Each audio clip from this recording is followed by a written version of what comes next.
Welcome to our channel. Today we how to cancel your service with AT&T, beginner guide step by step clearly.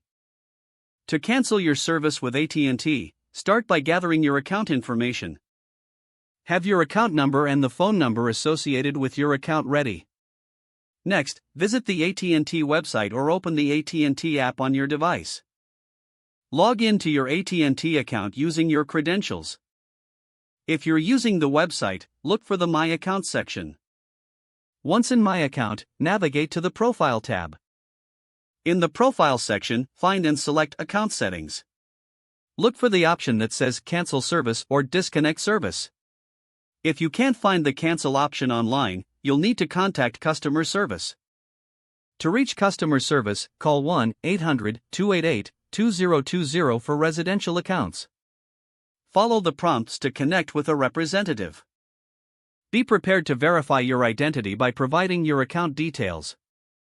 When speaking to the representative, clearly express your desire to cancel your service. They may ask for reasons regarding your cancellation, so be ready to share your feedback. The representative will guide you through the final steps of the cancellation process. Ask about any final bills or equipment return requirements. If you have rented equipment, find out how to return it properly. Make sure to get a confirmation number for your cancellation request. This number can serve as proof in case of any disputes later. Check your email for a cancellation confirmation from AT&T. It may take a few days for the cancellation to process completely. Keep an eye on your final bill to ensure no unexpected charges appear.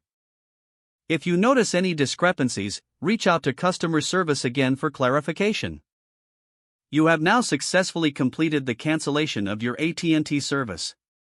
If the page does not load, refresh the browser or try again in a private or incognito window. Make sure you are using the correct email address, then retype it carefully to avoid small typos. If your password is not accepted, use the reset option and create a new strong password you can remember. Check your spam folder for verification or security emails, then complete any requested confirmation steps. Enable two-factor authentication if available to improve account security and reduce unauthorized access risk. After signing in, review your profile details so your contact information and settings are accurate and current. Don't forget to like this video and subscribe to our channel for more step-by-step tech guides.